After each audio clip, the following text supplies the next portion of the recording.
রমজানে মাথায় তলোয়ার মারা হয়েছিল, সেই জায়গাটা আজও সেই জায়গাটা ঘেরা আছে।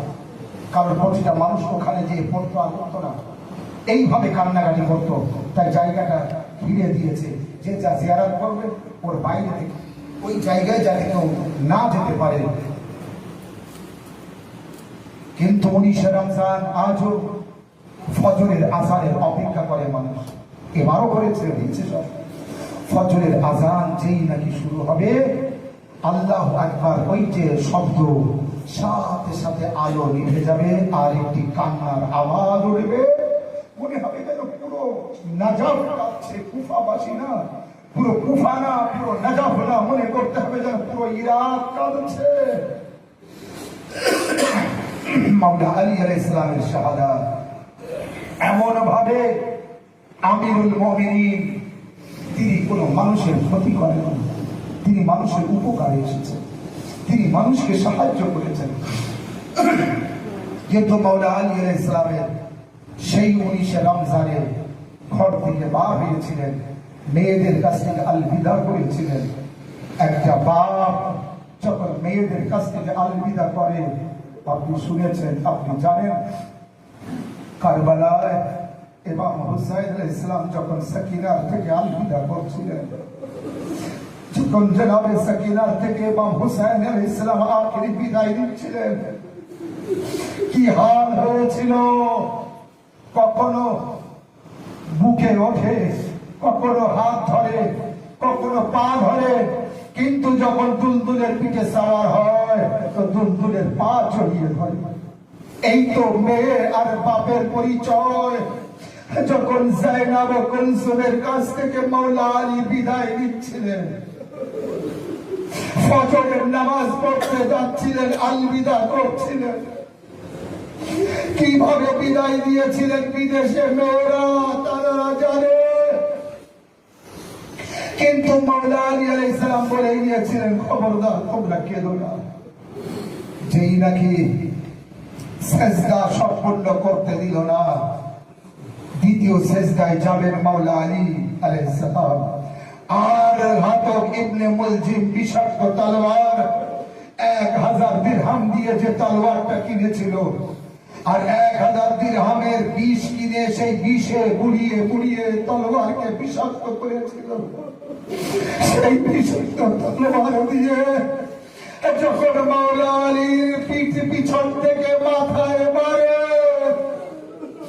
আবার মাওলা আলী একবার কুফার মসজিদের নামাজের পাটিতে তলপাতে থাকে, আওয়াজ দেয় ফুস্তাদ রাব্বিল কাবা।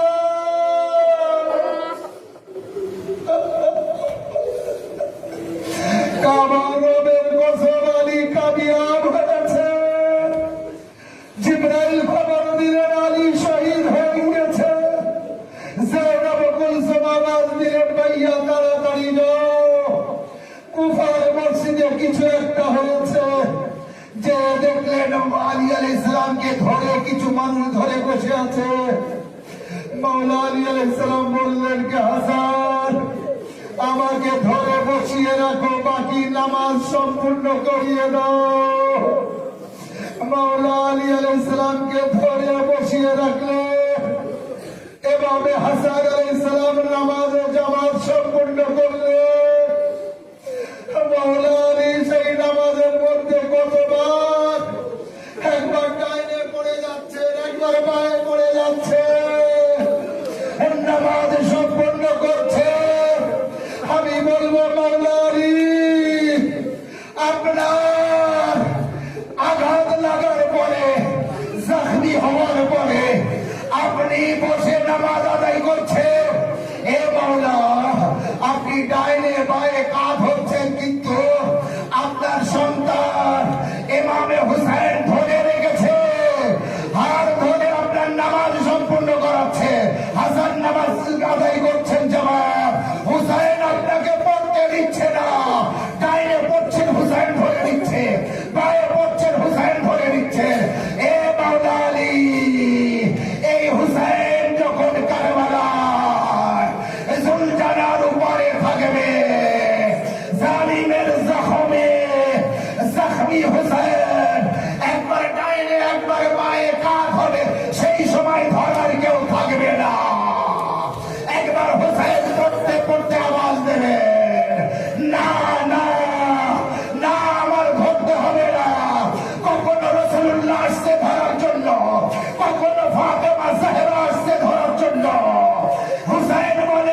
আসছিলেন ঘরে, মাওলা আলী আলাইহিস সালাম বললেন, হাসান হোসেন আমাকে দুই দিক দিয়ে ধরো আর আমাকে হাঁটিয়ে নিয়ে চলো, যাতে আমার যায়নাব কুলসুম দেখে বুঝতে না পারে আমার বাবার আঘাত লেগেছে।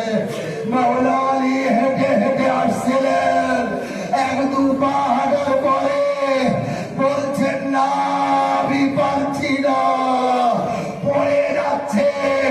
একটি চাদর বিছানো হলো, কালির বিছানো হলো, মাওলা আলীকে তাতে রাখা হলো, আর সেই কালির ফলে উঁচু করে যেই ঘরে নিয়ে আসলেন, যায়নাব কুলসুম এগিয়ে দেয়, ভাইয়া তুই দেশে এই সর্বনাশ আমাদের কে করলো?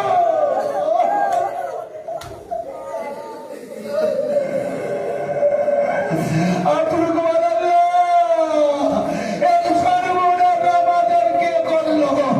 মাওলা আলীকে নিয়ে ঘরের ভিতরে বসালেন। মাওলা আলী আলাইহিস সালাম বললেন, বেটা হাসান হোসেন, আমার ঘরে যেখানে আমি নামাজ পড়তাম ওই জায়গায় আমাকে নিয়ে চলো। সেখানে মাওলা আলীকে রাখা হলো, আর বসতে পারে না আমার মাওলা।